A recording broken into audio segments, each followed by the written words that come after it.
তো অসম্ভবকে সম্ভব করে আসছে জাগ্রত কৃষ্ণকালী মা। দ্বিতীয়ত মন্দিরে এক ভক্তের কিভাবে মিরাক্কেল হয়েছে সেটা নিয়ে তোমাদের বলবো। ত্রিশূল ছুঁয়েছিল। আচ্ছা, আর ওই জবা ফুল বেটে লাগাচ্ছিলেন। হয়েছে একটা বিশেষ ব্যবস্থা। এটা আমার দিদি হয়। ও আচ্ছা, হচ্ছে আমার দিদি। হ্যালো বন্ধুরা, টুনাই অফিসিয়াল ইজি চ্যানেলে তোমাদের সকলকে স্বাগত জানিয়ে আজকের ভিডিও শুরু করছি। আজকের কৃষ্ণকালী মায়ের ভিডিওটা শুরু করছি 3টি পয়েন্ট নিয়ে। প্রথমত, মন্দিরে কি কি পরিবর্তন হয়েছে। দ্বিতীয়ত, মন্দিরে হয়েছে একটা বিশেষ ব্যবস্থা। আর তৃতীয়ত, মন্দিরে এক ভক্তের কিভাবে মিরাক্কেল হয়েছে সেটা নিয়ে তোমাদের বলবো ও দেখাবো। তাই পুরো ভিডিওটা প্রথম থেকে শেষ অবধি দেখো বন্ধুরা। আজ পরন্ত বিকেলে আমি এসে পৌঁছে গেছি বেলেরা কৃষ্ণকালী মায়ের মন্দিরে। তোমরা রাস্তা দেখেই বুঝতে পারছো আমি কোথায় এসেছি। নতুন করে আর কিছু বলার নেই, অনেকদিন পর ভিডিও দিচ্ছি কৃষ্ণকালী মায়ের মন্দিরে। আজ তোমাদেরকে অন্যরকম একটা আপডেট দিতে চলেছি, তাই তোমরা পুরো ভিডিওটা প্রথম থেকে শেষ অবধি দেখো। দেখতেই পাচ্ছ এই মন্দিরের ভেতরে আমি রয়েছি। এখানে মঙ্গলা মা ত্রিশূল ঠাকাচ্ছিলেন এবং আজকে ভক্ত সংখ্যা অনেকটাই কম ছিল। আজকে রবিবার এবং সরস্বতী পুজো উপলক্ষে হয়তো সেই কারণেই হয়তো ভক্ত সংখ্যা অনেকটাই কম ছিল। আমি কিন্তু ত্রিশূল ঠেকিয়ে নিয়েছি বন্ধুরা। এখন বেলা প্রায় 3:30 নাগাদ। ভক্ত সংখ্যা বেশি কম ছিল। যে তুলনায় ভক্ত সংখ্যা হয়, আজকে তুলনামূলক ভক্ত সংখ্যা অনেকটাই কম বলবো বন্ধুরা। তো আজকের ভিডিওটা আমি শুরু করছি অন্যরকম একটাভাবে। আজকে তোমরা দেখতেই পাচ্ছ যে পুরোটাই চায়না পাঁচিল দিয়ে বাউন্ডারি করে দেওয়া হয়েছে এবং মায়ের মন্দিরের সঙ্গেই এই একটা ঘর তৈরি করা হয়েছে চায়না পাঁচিল দিয়ে ঘিরে। বেশ অনেকটাই দীর্ঘ এই ঘর। ভক্তদের কথা মাথায় রেখে মঙ্গলা মা এই ঘরটি তৈরি করেছে। এই ঘরটির কথাই তোমাদের আজ বলবো। হ্যালো বন্ধুরা, আমি আজ এসে উপস্থিত হয়েছি কৃষ্ণকালী মায়ের মন্দিরে। অনেকদিন পর এলাম কৃষ্ণকালী মায়ের মন্দিরে, আর অনেকদিন পরই তোমাদের ভিডিওতে দেখাচ্ছি। মন্দিরে এখন লোক সংখ্যা অনেকটাই কম ছিল আমি যখন এসেছি। তো ভক্তরা অনেকেই বেরিয়ে গেছে, ত্রিশূল ছুঁয়েও দিয়েছে মা, বা এখন বাড়ি রওনা হয়ে গেছে।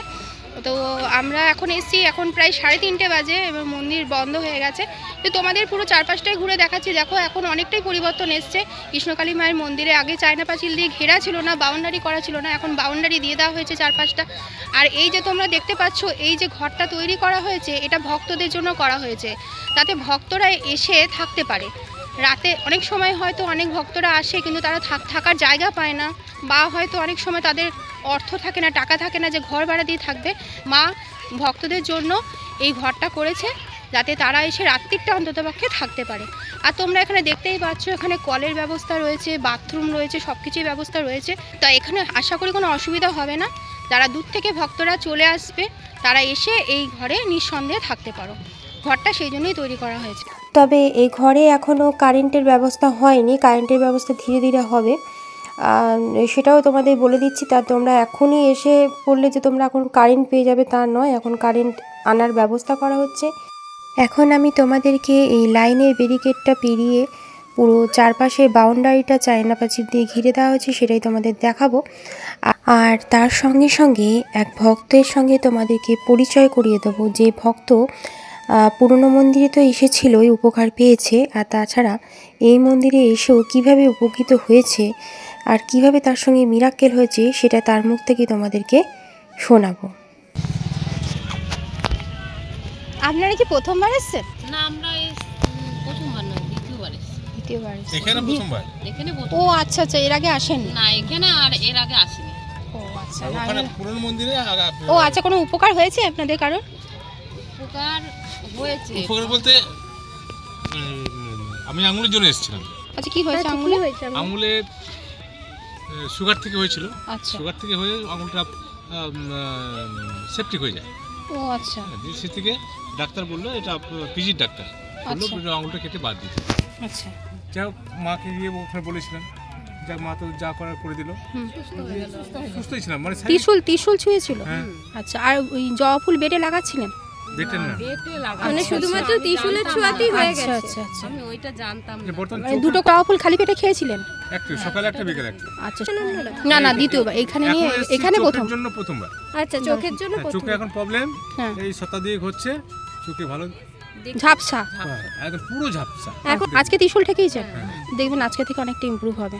কালকে গিয়েছিলাম পিজিতে, আচ্ছা, হ্যাঁ মেডিকেল কলেজে, কি ওখান বলেছে? থেকে রিপোর্ট করতে দিয়েছে, রিপোর্ট করে আবার বুধবারে যেতে বলেছে রিপোর্ট নিয়ে। তার আগে যেন আমি মাকে হ্যাঁ মাকে ডাকুন। হ্যাঁ মাকে স্মরণ করছি যেন আমি ওই ডাক্তারকে মিরাক্কেল দিতে পারি। হ্যাঁ মিরাক্কেল হবে কি, আপনি নাম জপ করছেন। হ্যাঁ তবে কি মা একটা ভালো কাজ হয়েছে, যেদিন পাটা হঠাৎ করে এরকম হলো আঙুলটা, সেদিন মানে মাকে আমি স্মরণ করে করেই যাচ্ছি, তো গেছি আর গিয়ে ডাক্তারবাবু পেয়ে গেছি, আর সঙ্গে সঙ্গে অপারেশন করে দিয়েছি। তাহলে ওটা খুব ভালো হয়েছে। মন থেকে যদি ডাকা যায় না, ডাকার মতো। যেদিন অপারেশন হলো হ্যাঁ। সেই দিন শনিবার ছিল, এই 25 তারিখে। আচ্ছা আগের দিন শুক্রবার ছিল, হ্যাঁ। শুক্রবার গিয়েছিলাম চোখ দেখাতে ওই বনগ্রাম। আচ্ছা দিয়ে ওখানে ফিরে গিয়ে পাটা ড্রেসিং করতে যাবো, আঙুলটা হঠাৎ দেখলাম এরকম ফুলে গেছে, আচ্ছা কোলা ব্যাঙের মতো হয়ে গেছে। ডাকলাম, হুম। ডেকে দেখলাম একদম রক্তে ভর্তি হয়ে গেল। সঙ্গে সঙ্গে হসপিটালে গেলাম, গ্রামেই হসপিটাল আছে, দিয়ে ব্যান্ডেজ করে দিয়ে বললো, ডাক্তার বললো যে কালকেই বর্ধমান চলে যাবে। বর্ধমান গেলাম, ভর্তি করে নিয়ে সঙ্গে সঙ্গে হয়ে গেছে সব, রাতে অপারেশন করে ওটাই দিল। ঠিক। মানে ওটা মানে সঙ্গে সঙ্গে কাজটা হয়ে যাচ্ছে, মানে হয়তো ফেলে রাখলে পরে এটা আরো বেশি। বুঝেছে যে এটা এই হয়তো বড় ধরনের কিছু হ্যাঁ বড় বড় ধরনের কিছু হওয়ার থেকে রক্ষা করেছে। করেছে মা। এটাই আমি চাইছি যে মা আমাকে ওই একটা সুগারটা হচ্ছে মেন ব্যাপার না, এই সুগার থেকে এই জিনিসগুলো হচ্ছে। আমরা আসছি আমরা কালনা মধুপুর গ্রাম থেকে। আচ্ছা সকালে এসেছেন এখানে?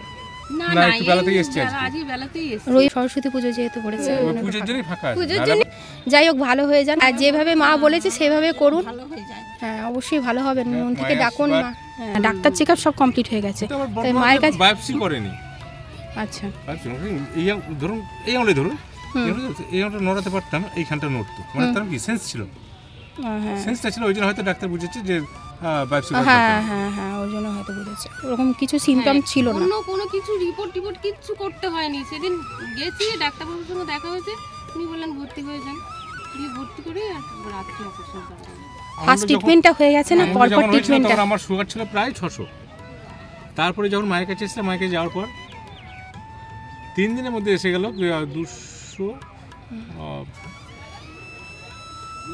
200 কত এসেছিল। তারপরে অপারেশন যখন করে তার 18 তারিখে একটু সুগার ছিল না, 18 তারিখে নরমাল সুগার। 18 তারিখে সুগার টেস্ট করলাম 204। 204 পর হসপিটালে গেলাম, যেদিনকে 25 তারিখে ওই ডিজিটালে মাপলো 146। 146 ছিল বলেই অপারেশনটা করে দিয়েছে। তাহলে মানে মানে ফেলে রাখার ব্যাপারটা হয়নি, দ্রুত কাজটা হয়ে গেছে বলে এই সুবিধাটা হয়েছে। যাই হোক ভালো হয়ে যাবে, ভালো থাকবেন। হ্যাঁ ভালো থাকবেন, হ্যাঁ সুস্থ হয়ে যাবেন। একদম তো বন্ধুরা তোমরা শুনতেই পেলে যে কতটাই না মিরাক্কেল হচ্ছে এখানে আসলে, আর এই মিরাক্কেল হচ্ছে বলেই তো ভক্তরা আসছে, তাই না? গাড়ি ভাড়া করে এতটা সময় নষ্ট করে ইনবিকি আসছে, নিশ্চয়ই উপকার হচ্ছে বলে আসছে। তাই আপনারাও কৃষ্ণকালী মায়ের নাম জপ করেন এবং নাম জপ করে যান, নিশ্চয়ই উপকার পাবেন। তো বন্ধুরা তোমরা ভক্তের মুখ থেকে শুনতেই পেলে যে ভক্ত কিভাবে উপকার পেয়েছে। যে ভক্তের সেপটিক হয়ে যাওয়া পায়ের আঙুল কেটে বাদ যাওয়ার কথা পিজি হসপিটাল থেকে বলেছিল, সেই আঙুল রক্ষা পেল। তাই তিনি এত বড় একটা মিরাক্কেল পেয়ে দ্বিতীয়বার উপকারের আশায় মন্দিরে ছুটে এসেছেন। তিনি এখন চোখে ঝাপসা দেখছেন, তার বিশ্বাস তিনি আবারও উপকার পাবেন, চোখেও আগের মতো দেখতে পাবেন। এছাড়াও তোমরা শুনলে কৃষ্ণকালী মাকে যখনই ভক্তি ভরে এই ভক্তের স্ত্রী ডেকেছেন, সাড়া পেয়েছেন, চিকিৎসা ক্ষেত্রেও দ্রুত উন্নতি হয়েছে।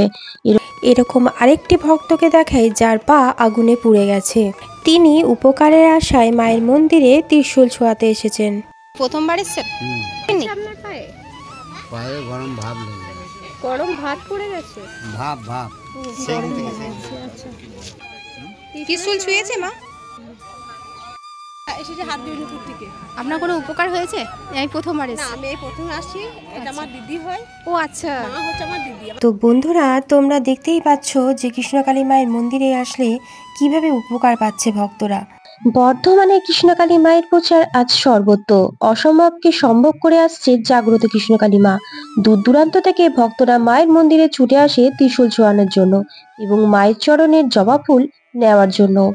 এছাড়া বাড়িতে কৃষ্ণকালী মায়ের নাম জপ 108 বার করলেই মেলে ফল। এইরকম আরো নতুন নতুন ভিডিওর আপডেট পেতে হলে আমার চ্যানেলটাকে সাবস্ক্রাইব করে রেখো, আর লাইক কমেন্ট শেয়ারও করে দিও। আমাকে ভালোবাসা দিও বন্ধুরা। তোমরা সুস্থ থেকো, ভালো থেকো। পরে দেখা হচ্ছে অন্য কোনো ভিডিওতে। জয় কৃষ্ণকালী মায়ের জয়।